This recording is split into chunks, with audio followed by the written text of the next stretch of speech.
Assalamualaikum warahmatullahi wabarakatuh. Baik teman-teman, kali ini saya akan mempresentasikan materi diskusi kita mengenai perkembangan potensi peserta didik. Langsung saja, yang pertama tentang pengertian potensi. Apa sih potensi itu? Potensi adalah kemampuan yang masih terkandung dalam diri peserta didik yang diperoleh secara herediter atau pembawaan. Menurut Chaudhry, kecakapan potensial merupakan kecakapan-kecakapan yang masih tersembunyi atau masih kuncup, belum terwujudkan, dan merupakan kecakapan yang dibawa dari kelahiran. Peserta didik yang memiliki potensi yang tinggi memungkinkan memiliki prestasi yang tinggi pula. Jadi, potensi itu berpengaruh terhadap prestasi belajar peserta didik. Selanjutnya ada jenis-jenis potensi. Di pembahasan lain mungkin jenis-jenis potensi akan dibagi menjadi 3, tetapi dalam pembahasan kali ini jenis-jenis potensi akan dikelompokkan menjadi 7 bagian. Yang pertama ada potensi kognitif, yang kedua ada potensi fisik, yang ketiga ada potensi psikomotorik, yang keempat ada potensi moral, yang kelima ada potensi emosional, yang keenam ada potensi sosial, dan yang terakhir ada potensi bahasa. Pertama, kita akan membahas potensi kognitif.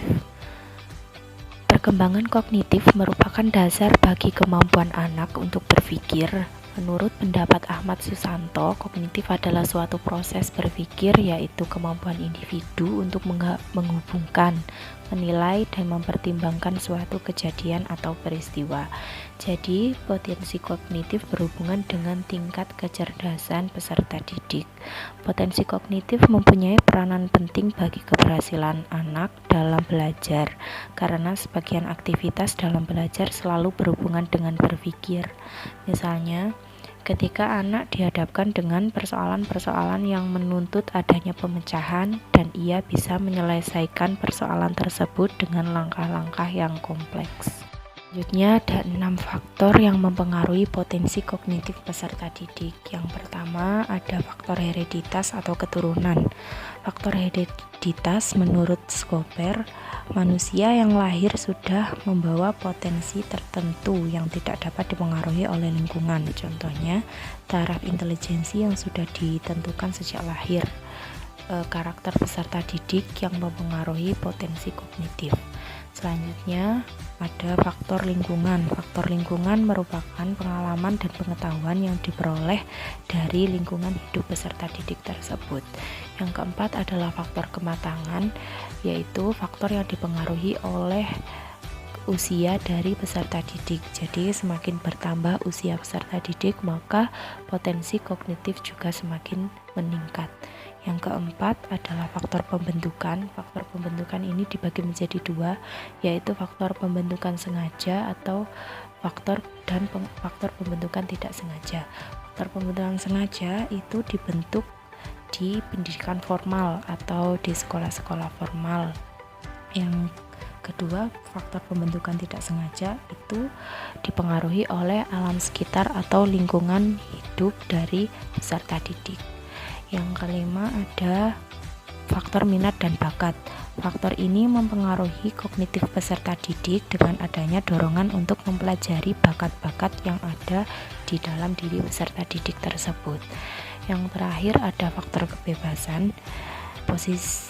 Potensi kognitif tidak terhalang apapun, artinya tidak ada tekanan dari pihak manapun sehingga peserta didik mampu menyelesaikan permasalahan belajar mereka dengan caranya sendiri, tentunya sesuai dengan norma yang berlaku. Yang kedua ada potensi fisik. Menurut Desmita, potensi fisik berkaitan dengan kondisi dan kesehatan tubuh, ketahanan dan kekuatan tubuh, serta kecakapan motorik. Contohnya, peserta didik yang memiliki potensi fisik yang baik akan mampu mempelajari olahraga dengan cepat dan selalu menunjukkan permainan yang baik. Selanjutnya adalah upaya untuk meningkatkan perkembangan fisik peserta didik. Peningkatan potensi fisik peserta didik dapat dilakukan dengan menyelaraskan antara metode pembelajaran jasmani dengan penanaman nilai gizi atau nutrisi yang seimbang. Jadi asupan atau gizi yang diterima peserta didik harus diimbangi dengan olahraga yang cukup. Selanjutnya ada potensi psikomotorik. Perkembangan psikomotor adalah perkembangan mengontrol gerakan-gerakan tubuh melalui kegiatan yang terkoordinasi antara saraf pusat dan otot. Kemampuan psikomotorik merupakan kemampuan otomatis yang perkembangannya seringkali kurang diperhatikan, padahal pencapaian dari kemampuan psikomotorik berpengaruh pada pembentukan keterampilan peserta didik.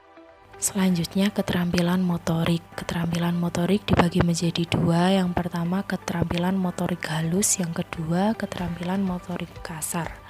Contoh dari keterampilan motorik halus adalah cara peserta didik dalam menulis, menggambar, atau menangkap bola, serta lain sebagainya yang berhubungan dengan kecerdasan atau cara berpikir peserta didik tersebut. Keterampilan motorik kasar contohnya adalah kemampuan berlari peserta didik, berjalan atau naik turun tangga, dan lain sebagainya. Selanjutnya ada potensi moral, yaitu kemampuan seorang anak untuk bisa menghargai dirinya sendiri maupun diri orang lain, memahami perasaan terdalam orang-orang di sekelilingnya, mengikuti aturan-aturan yang berlaku. Semua ini termasuk merupakan kunci keberhasilan bagi seorang anak di masa depan. Artinya potensi moral ini merupakan potensi attitude dari peserta didik tersebut atau potensi perilaku peserta. Ini adalah perkembangan moral peserta didik menurut Goldberg. Di sini ada 3 tingkatan, yaitu penalaran prakonvensional, penalaran konvensional, dan penalaran pasca konvensional. Penalaran prakonvensional merupakan tingkatan yang paling rendah. Pada tingkatan ini, peserta didik tidak memperlihatkan internalisasi nilai-nilai moral. Artinya, seluruh kegiatan belajar peserta didik dikendalikan oleh imbalan. Contohnya, peserta didik akan belajar ketika mereka mendapatkan suatu imbalan. Yang kedua, penalaran konvensional. Penalaran konvensional contohnya mereka akan mau belajar atas kemauan mereka sendiri. Jadi, ketika terdapat suatu aturan yang mengekang, mereka akan merasa tidak bisa mengeksplor dirinya. Yang ketiga adalah penalaran pasca konvensional. Pada tingkatan ini, peserta didik dengan penuh kesadaran menaati peraturan, baik ada atau tidak ada sanksi maupun ada atau tidak ada yang mengawasi. Potensi emosional. Menurut Goleman, kecerdasan emosional adalah kemampuan seseorang mengatur kehidupan emosinya dengan menjaga keselarasan emosi dan pengungkapannya melalui keterampilan kesadaran diri, pengendalian diri, motivasi diri, empati, dan keterampilan sosial. Macam-macam emosi menurut Goleman. Yang pertama ada amarah, kesedihan, rasa takut, cinta, kenikmatan, terkejut, dan jengkel. Yang keenam di sini ada potensi sosial, yaitu kemampuan untuk menciptakan hubungan sosial yang serasi dan memuaskan dengan berbagai pihak dalam bentuk penyesuaian terhadap lingkungan dan keterampilan memecahkan masalah sosial. Jadi potensi sosial ini berhubungan dengan hubungan antara peserta didik dengan guru maupun dengan teman sebaya ataupun dengan masyarakat di lingkungan sekitarnya. Terakhir adalah potensi bahasa. Potensi bahasa adalah perkembangan di mana peserta didik dapat berkomunikasi dengan baik menggunakan bahasa sehingga mereka dapat membentuk dan mempertahankan lingkungan. Artinya di sini potensi bahasa yang dimiliki oleh peserta didik dapat dimanfaatkan untuk berkomunikasi dan membentuk serta mempertahankan lingkungan hidup mereka. Terakhir adalah faktor-faktor perkembangan bahasa. Di sini ada 6 faktor yang mempengaruhi perkembangan bahasa peserta didik. Yang pertama adalah faktor kesehatan, yang kedua adalah faktor intelijensi, yang ketiga adalah faktor lingkungan, yang keempat adalah faktor sosial ekonomi, yang kelima adalah faktor jenis kelamin, yang terakhir adalah faktor hubungan keluarga. Contoh saja di sini faktor status sosial ekonomi. Jadi semakin tinggi status sosialnya, maka bahasa yang digunakan semakin formal. Demikian presentasi saya. Terima kasih atas perhatiannya. Wassalamualaikum warahmatullahi wabarakatuh.